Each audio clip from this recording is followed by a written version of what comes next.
electron shift towards here and this double bond on ortho position. Now it becomes what? ಈ molecule ಮತ್ತೆ ಏನು changes ಆಗುತ್ತೆ? ಮತ್ತೆ change ಆಗುತ್ತೆ. Benzene ring as it is, double bond as it is. What is this? X 2 electrons ಇರುತ್ತೆ, ಇಲ್ಲಿ bond ಆಯಿತು. So ಈ ಬಾಂಡ್ ಇಲ್ಲಿಗೆ ಶಿಫ್ಟ್ ಆಗಿರೋದ್ರಿಂದ ಇಲ್ಲಿಗೆ ಬಾಂಡ್ ಬರುತ್ತೆ, ಇಲ್ಲಿದ್ದ ಬಾಂಡ್ ಎಲೆಕ್ಟ್ರಾನ್ ಶಿಫ್ಟ್ ಆಗಿರೋದ್ರಿಂದ ಇಲ್ಲಿ ನೆಗೆಟಿವ್ ಚಾರ್ಜ್ ಬರುತ್ತೆ. ನಾವು ಸಿಮಿಲರ್ಲಿ ಮತ್ತೆ ಶಿಫ್ಟಿಂಗ್ ಪ್ರೋಸೆಸ್ ನಡೆಯುತ್ತೆ, ಡಿಲೋಕಲೈಸೇಷನ್ ಪ್ರೋಸೆಸ್. ಈ ಎಲೆಕ್ಟ್ರಾನ್ಸ್ ಇಲ್ಲಿಗೆ ಬಂದು ಕೂತ್ಕೊಳ್ಳುತ್ತೆ, ಈ ಎಲೆಕ್ಟ್ರಾನ್ಸ್ ಮತ್ತೆ ವಾಪಸ್ ಹೋಗುತ್ತೆ. ನಾವು the structure becomes what? Final structure. It is exactly opposite to the first structure. Bond ಆಯಿತು, ಇಲ್ಲೊಂದು ಬಾಂಡ್ ಬರುತ್ತೆ, ಇಲ್ಲೊಂದು ಬಾಂಡ್ ಬರುತ್ತೆ, ಇಲ್ಲಿ ಡಬಲ್ ಬಾಂಡ್ ಇದ್ದಿದ್ದೀಗ ಸಿಂಗಲ್ ಬಾಂಡ್ 1 2 3 4 5 6 7. ಕ್ಲಿಯರ್? ನಾವು ಲುಕ್ ಅಟ್ ದ ಇಲ್ಲಿ ಲೆಫ್ಟ್ ಸೈಡಲ್ಲಿ ಇದ್ದಿದ್ದು ಡಬಲ್ ಬಾಂಡ್ ಹಿಯರ್ ರೈಟ್ ಸೈಡಿಗೆ ಬಂದಿದೆ, ಎಲ್ಲ ಆಪೋಸಿಟಲ್ಲಿ ಇದೆ ನೋಡಿ. ಹಾಗಾದರೆ ರೆಸೋನೆನ್ಸ್ ಎಫೆಕ್ಟಲ್ಲಿ ಡಬಲ್ ಬಾಂಡ್ಸ್ಗಳ ಫಾರ್ಮೇಷನ್ ಇಡೀ ಎಂಟೈರ್ ರಿಂಗ್ ಒಳಗಡೆ ನಡೆಯುತ್ತೆ. ನೀವು ಯಾವುದಾದ್ರೂ ಒಂದು ಮಾಲಿಕ್ಯೂಲ್ನ ಬ್ರೇಕ್ ಡೌನ್ ಮಾಡಿ ತೆಗಿಬೇಕಂದ್ರೆ it needs more amount of energy. So ಅಷ್ಟು ಈಸಿಯಾಗಿ ಇಲ್ಲಿ ನ್ಯೂಕ್ಲಿಯೋಫಿಲಿಕ್ ಸಬ್ಸ್ಟಿಟ್ಯೂಷನ್ ರಿಯಾಕ್ಷನ್ ನಡೆಯೋದಿಲ್ಲ. ಇದು ಡಿಟ್ಯಾಚ್ ಆದರೆ ತಾನೇ ಒಂದು ನ್ಯೂಕ್ಲಿಯೋಫೈಲ್ ಬಂದು ಅಟ್ಯಾಚ್ ಆಗೋದು. ಸೊ ಇನ್ನೊಂದು ನೋಡಿ, ಇಲ್ಲಿ ortho position and para position. This is also ortho and para and ortho ಪೊಸಿಷನ್ಸ್ಗಳಲ್ಲಿ ಏನಿರುತ್ತೆ? ಎಲೆಕ್ಟ್ರಾನ್ ರಿಚ್ ಕಂಟೆಂಟ್ ಇರುತ್ತೆ. So it helps to attract the or attach the electrophiles. Positive charge ಸ್ಪೀಸೀಸ್ಗಳು ಈ ಪೊಸಿಷನಿಗೆ ಬಂದು ಅಟ್ಯಾಚ್. ಅದಕ್ಕೆ ನಾನು ಹೇಳಿದ ನಿಮಗೆ ಎಲೆಕ್ಟ್ರೋಫೈಲ್ಗಳು ಒಂದು ಬೆನ್ಸಿನ್ ರಿಂಗಿಗೆ ಬಂದು ಅಟ್ಯಾಚ್ ಆಗಬೇಕು ಅಂತಂದರೆ ಹ್ಯಾಲೋಜನ್ಸ್ಗಳು ಯಾವಾಗಲೂ ಆರ್ಥೋ ಆ್ಯಂಡ್ ಪ್ಯಾರಾ ಡೈರೆಕ್ಟಿಂಗ್ ಗ್ರೂಪ್ಸ್ಗಳೇ ಆಗಿರುತ್ತೆ. Why? Because in ortho and para position electron rich ಇರುತ್ತೆ. ಇದನ್ನು ಪಾಸಿಟಿವ್ ಎಮ್ ಎಫೆಕ್ಟ್ ಅಂತ ಕರಿತೀವಿ, ಮಿಸೋಮೆರಿಕ್ ಎಫೆಕ್ಟ್ ಅಂತ ಕರಿತೀವಿ. ಸೊ ಈ ಥರ ಎಲೆಕ್ಟ್ರಾನ್ ರಿಚ್ ಕಂಟೆಂಟ್ ಇರೋದ್ರಿಂದ ಎಲೆಕ್ಟ್ರೋಫೈಲ್ಗಳು ಎಲ್ಲಿ ರಿಚ್ ಇರುತ್ತೋ ಅಲ್ಲಿಗೆ ಬಂದು ಕೂರ್ಲಿಕ್ಕೆ ಸಾಧ್ಯ. ಕ್ಲಿಯರ್ ಇದೆ? ಅರ್ಥ ಆಗಿದೆ ಅನ್ಕೋತೀನಿ. ಯಾಕೆ? ಮೊದಲನೇ ರೀಸನ್ ಏನು? Resonance effect. By this concept ಎಲ್ಲ ಕಡೆನೂ sp2 ಹೈಬ್ರಿಡೈಸೇಷನ್ಸ್ ಇದೆ, ಡಿಲೋಕಲೈಸೇಷನ್ ಆಫ್ ಪೈ ಎಲೆಕ್ಟ್ರಾನ್ಸ್ ನಡೆದು ಡಬಲ್ ಬಾಂಡ್ ಫಾರ್ಮೇಷನ್ ಆಗ್ತಿರುತ್ತೆ. ಸೊ ಅಲ್ಲಿಂದ ಎಲಿಮೆಂಟ್ಸ್ ಮಾಲಿಕ್ಯೂಲ್ಸ್ಗಳು ಅಥವಾ ಆಟಮ್ಗಳು ಡಿಟ್ಯಾಚ್ ಆಗಬೇಕಾದ್ರೆ ಎನರ್ಜಿ ಜಾಸ್ತಿ ಬೇಕಾಗುತ್ತೆ. That's why it is quite difficult to it undergoes aryl aldehydes undergo the nucleophilic substitution reaction. This is first reason. Second ರೀಸನಿಗೆ ಬಂದರೆ hybridization. What is the second reason? Hybridization. So already I told you, hybridisation ಅಲ್ಲಿ ಇಲ್ಲಿ ಬರುವಂಥ ಹೈಬ್ರಿಡೈಸೇಷನ್ಸ್, ರಿಂಗಲ್ಲಿ ಬರುವಂಥ hybridisation ಯಾವಾಗಲೂ sp2 hybridisation ಆಗಿರುತ್ತೆ. sp2 ಹೈಬ್ರಿಡೇಷನಲ್ಲಿ bond length ಚೂರು short ಇರುತ್ತೆ, C6 ಬಾಂಡ್ ಲೆಂತ್ ತುಂಬ ಶಾರ್ಟ್ಸ್ ಇರುತ್ತೆ, ಕಡಿಮೆ ಇರುತ್ತೆ. ಸೊ ಕಡಿಮೆ ಇದ್ದಾಗ ಇದನ್ನು ಬ್ರೇಕ್ ಡೌನ್ ಮಾಡಿ ಬಾಂಡ್ ಡಿಟ್ಯಾಚ್ ಆಗಬೇಕು ಅಂದರೆ quite difficult. So due to the increase in the strength of bond, hence it is difficult to break down. Nothing but what? CX ಅಲ್ಲಿ ಬೆನ್ಸಿನ್ ರಿಂಗ್ ಆಗಿರೋದ್ರಿಂದ ಈ CX ಬಾಂಡ್ ಅನ್ನೋದು sp2 ಆಗಿರುತ್ತೆ. Bond length ಅನ್ನೋದು less bond length ಆಗಿದೆ ಅಂದರೆ lesser it's bond length, more it's strength. So strength ಜಾಸ್ತಿ ಇದೆ ಅಂದರೆ ಬ್ರೇಕ್ ಡೌನ್ ಮಾಡಬೇಕಂದ್ರೆ ಎನರ್ಜಿ ಜಾಸ್ತಿ ಬೇಕು. That's why hybridisation sp2 hybridisation ಆಗಿರೋದ್ರಿಂದ ಇಲ್ಲೂ ಕೂಡ ಈಸಿಯಾಗಿ ಇದು ಬ್ರೇಕ್ ಡೌನ್ ಆಗಿ ಹೋಗೋದಿಲ್ಲ.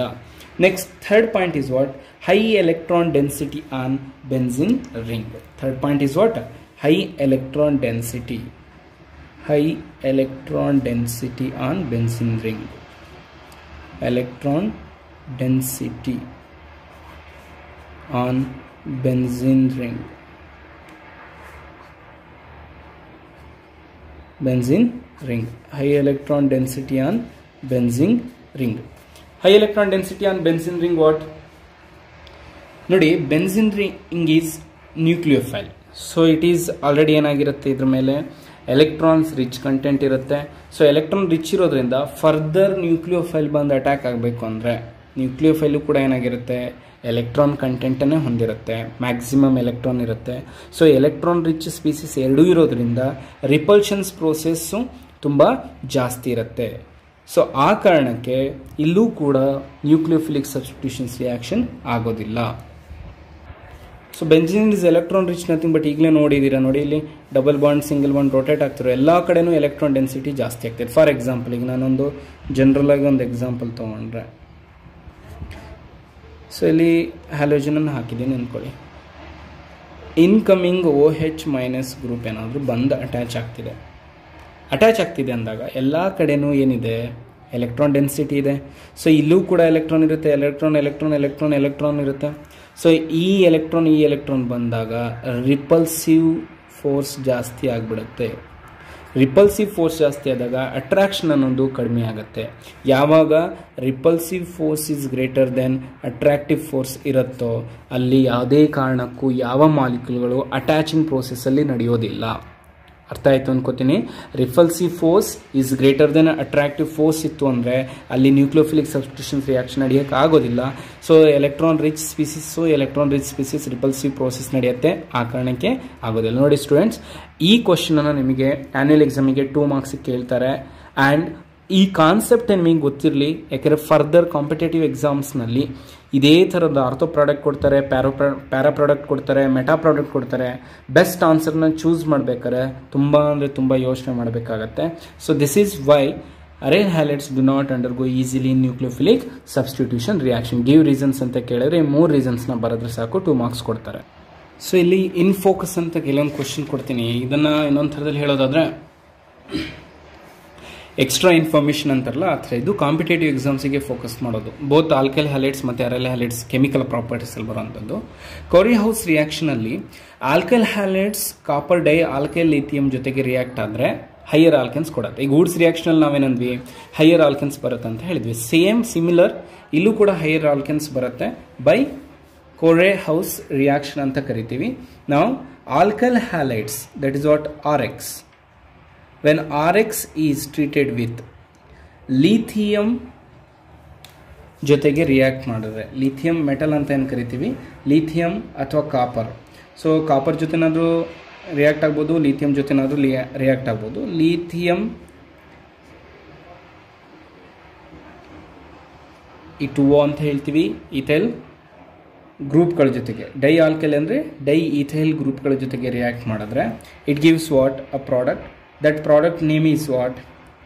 RLI. What is that? RX ನ ಲಿಥಿಯಂ ಜೊತೆ ರಿಯಾಕ್ಟ್ ಮಾಡಿದಾಗ LI ಮತ್ತು R ಅನ್ನೋದು ಬಾಂಡ್ ಫಾರ್ಮೇಷನ್ ಮಾಡ್ಕೊಳ್ಳುತ್ತೆ. ಆರ್ಗ್ಯಾನೋಮೆಟಾಲಿಕ್ ಕಾಂಪೌಂಡ್ಸ್ ಅಂತ ಹೇಳಿದ್ವಲ್ಲ ಆ ಥರ.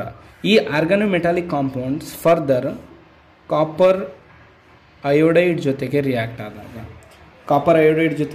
ರಿಯಾಕ್ಟ್ ಆದಾಗ ಒಂದು ಪ್ರಾಡಕ್ಟನ್ನು ಕೊಡುತ್ತೆ. What is that product? ನೋಡಿ, ಇಲ್ಲಿ Cu ಇದೆ, ಇಲ್ಲಿ ಲಿಥಿಯಂ ಇದೆ, ಇಲ್ಲಿ ಅಯೋಡೈಡ್ ಇದೆ, ಇಲ್ಲಿ R ಇದೆ. ಸೊ ನಾವು the final product is what?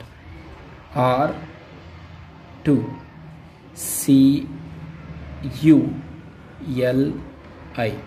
What is that? Lithium ಗ್ರೂಪ್ಗಳು ಬರೋದು. ಇದೇ ಗ್ರೂಪ್ಗಳನ್ನು ನಾವೇನಂತ ಕರಿತೀವಿ? Copper di alkyl lithium. Copper di alkyl lithium. Di alkyl ಅಂದರೆ ಯಾವುದು? ನೋಡಿ, ಇಲ್ಲಿ R2 ಇದೆ, ದಟ್ ಈಸ್ ಡೈ ಆಲ್ಕೈಲ್. ಇಲ್ಲಿ ಕಾಪರ್ ಇದೆ, ಲಿಥಿಯಂ ಇದೆ.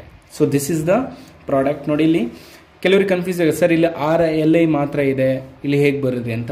That is normal reaction stoichiometric ಫಾರ್ಮೇಷನ್ಸಲ್ಲಿ ಅದನ್ನು ಮೇಂಟೈನ್ ಮಾಡಿರ್ತಾರೆ.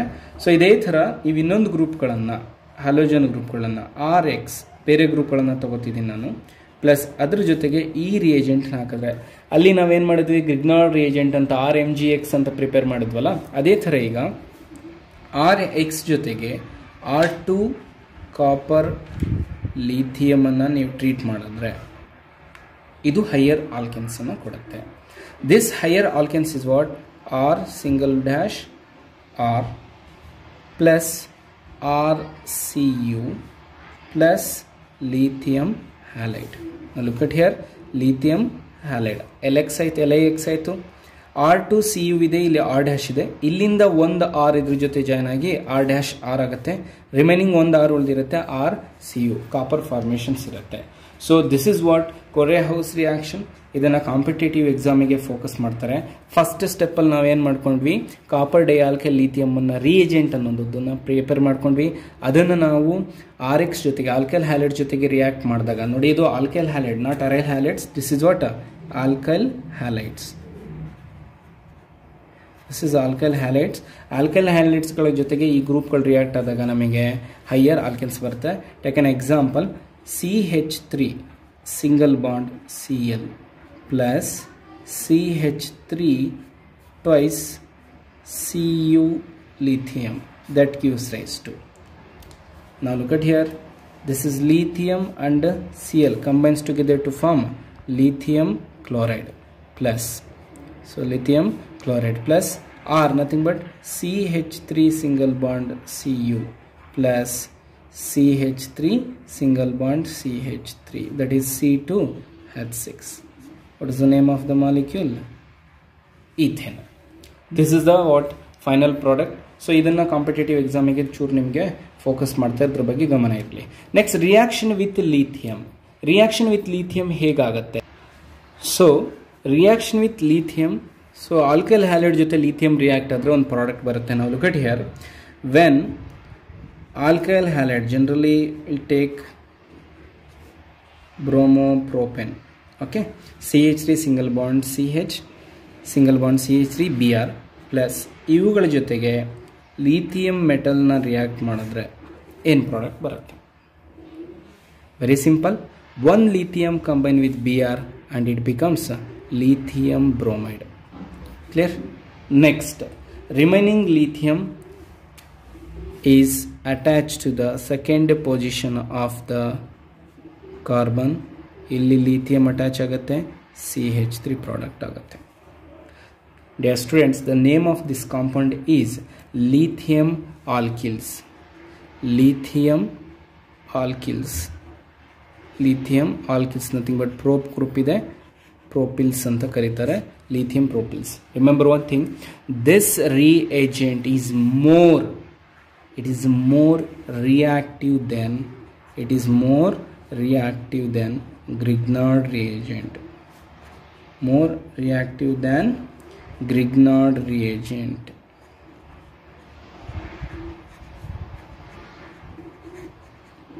What is the Grignard reagent? It is RMgX. RMgX. Grignard reagent ಗಿಂತ ಇದು ತುಂಬ ರಿಯಾಕ್ಟಿವ್ ಆಗಿರುತ್ತೆ. ಯಾವುದು? ಲಿಥಿಯಂ ಪ್ರೋಪಿಲ್ಸ್. ಜನರಲಿ ಇದನ್ನು ಏನಂತ ಕರೀತಾರೆ? ಲಿಥಿಯಂ ಆಲ್ಕಿಲ್ಸ್ ಅಂತ ಕರೀತಾರೆ. This is the second extra information for you. Dear students, in this video you learnt about the reaction with metals, that is chemical properties of haloalkanes. Reaction with metals ಅದರಲ್ಲಿ Grignard reagent ಬಗ್ಗೆ ಕಲ್ತ್ರಿ, that is RMgX ನ ಹೇಗೆ prepare ಮಾಡ್ತಾರೆ ಅಂತ. Next Woods reaction ಅನ್ನ ಕಲ್ತ್ರಿ.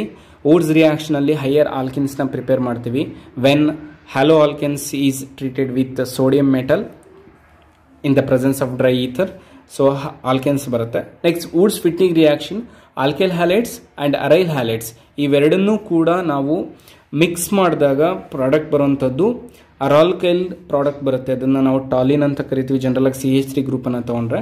ಇದಾದಮೇಲೆ next ಬಂದಿದ್ದು ನೀವು ಕಲ್ತಿದ್ದು that is chemical properties of haloarenes. ಅದರಲ್ಲಿ ಫಿಟ್ಟಿಗ್ಸ್ ರಿಯಾಕ್ಷನ್ ಕಲ್ತ್ರಿ. ಫಿಟ್ಟಿಕ್ಸ್ ರಿಯಾಕ್ಷನಲ್ಲಿ 2 moles ಆಫ್ ಅರೈಲ್ ಹ್ಯಾಲೈಡ್ಸನ್ನು ತೊಗೊಂಡು ಡೈಫಿನಲ್ ಪ್ರಾಡಕ್ಟನ್ನು ತೆಗಿತೀರಿ. Next Ullmann reaction, that is iodide ರಿಯಾಕ್ಷನ್ನ ಕಲ್ತ್ರಿ. ರಿಡಕ್ಷನ್ ರಿಯಾಕ್ಷನ್ ಕಲ್ತ್ರಿ. ನಿಮಗೆ ಒಂದು ಕ್ವಶನ್ ಕೇಳಿದೆ, how will you prepare benzene from chlorobenzene, that is reduction process ಮಾಡಿದ್ರೆ ಬರುತ್ತೆ. Reaction with chloral, chloral nothing but what? CH double bond O single bond CCl3, that is aldehyde ಗ್ರೂಪಿಗೆ ನೀವು CCl3 ಗ್ರೂಪನ್ನು add ಮಾಡಿದ್ರೆ ನಿಮಗೆ final ಆಗಿ DDT product ಬರುತ್ತೆ. In the presence of concentrated sulphuric acid ಈ reaction ನಡೆಯುತ್ತೆ. Concentrated sulphuric acid use ಮಾಡೋದೇನಕ್ಕೆ? Because it acts as dehydrating agent, water ಮಾಲಿಕ್ಯೂಲ್ನ remove ಮಾಡುತ್ತೆ. Next nucleophilic substitutions reaction for haloarenes ಬಂದಾಗ it is not so easy ಆಗೋದಿಲ್ಲ. ಯಾಕೆ ಅಂತ ಅದನ್ನು ಗಿವ್ ರೀಸನ್ಸಲ್ಲಿ ನಿಮಗೆ ಕೊಟ್ಟಿದ್ದೀನಿ ನಾನು. ಬಿಕಾಸ್ ಆಫ್ ರೆಸೊನೆನ್ಸ್ ಎಫೆಕ್ಟ್ ಆಗಿರುತ್ತೆ, ಹೈಬ್ರಿಡೈಸೇಷನ್ ಆಗಿರುತ್ತೆ, high electron density and benzene ring ಇರೋದ್ರಿಂದ ಅಲ್ಲಿ repulsive force is greater then attractive force ಆಗಿರುತ್ತೆ. ಆ ಕಾರಣಕ್ಕೆ ಇಲ್ಲಿ ಯಾವುದೇ ಥರದ್ದು ನ್ಯೂಕ್ಲಿಯೋಫಿಲಿಕ್ ಸಬ್ಸ್ಟಿಟ್ಯೂಷನ್ಸ್ ರಿಯಾಕ್ಷನ್ ನಡೆಯೋದಿಲ್ಲ because those 3 reasons. In focus ಅಲ್ಲಿ ಈಗ ರೀಸೆಂಟ್ ಆಗಿ ಕಲ್ತಿದ್ ನೀವು Corey House reaction, that is what copper dialkyl lithium ನ ಯೂಸ್ ಮಾಡ್ಕೊಂಡ್ಬಿಟ್ಟು ಪ್ರಾಡಕ್ಟ್ ಅನ್ನ ಹೈಯರ್ ಆಲ್ಕೆನ್ಸ್ ನ similar to what it is Wurtz reaction, similar to Wurtz reaction ಅಲ್ಲಿ ಯೂಸ್ ಮಾಡುವಂಥದ್ದು RMGX ನ ಯೂಸ್ ಮಾಡ್ತೀರಾ, ಇಲ್ಲಿ ಕಾಪರ್ ಡೈಆಲ್ಕೈಲ್ ಲಿಥಿಯಂ ನ ಯೂಸ್ ಮಾಡ್ತೀರಾ. ನೆಕ್ಸ್ಟ್ ರಿಯಾಕ್ಷನ್ ವಿತ್ ಲಿಥಿಯಂ ಅಂತ ಬಂದಾಗ 2-ಬ್ರೋಮೋ-ಪ್ರೋಪೇನ್ ಅನ್ನು ನಾವು ತಗೊಂಡಿದ್ದೀವಿ ಇಲ್ಲಿ. What is this? Two bromopropane. Two bromopropane group ಅನ್ನು ತಗೊಂಡು ಅದಕ್ಕೆ ಲಿಥಿಯಂ ಜೊತೆಗೆ ಟ್ರೀಟ್ ಮಾಡಿದಾಗ it gives lithium propyls, nothing but lithium alkyls ಅಂತ ಕೊಡ್ತೀವಿ. This lithium alkyls is more reactive than Grignard reagent ಆಗಿರುತ್ತೆ. Thank you dear student.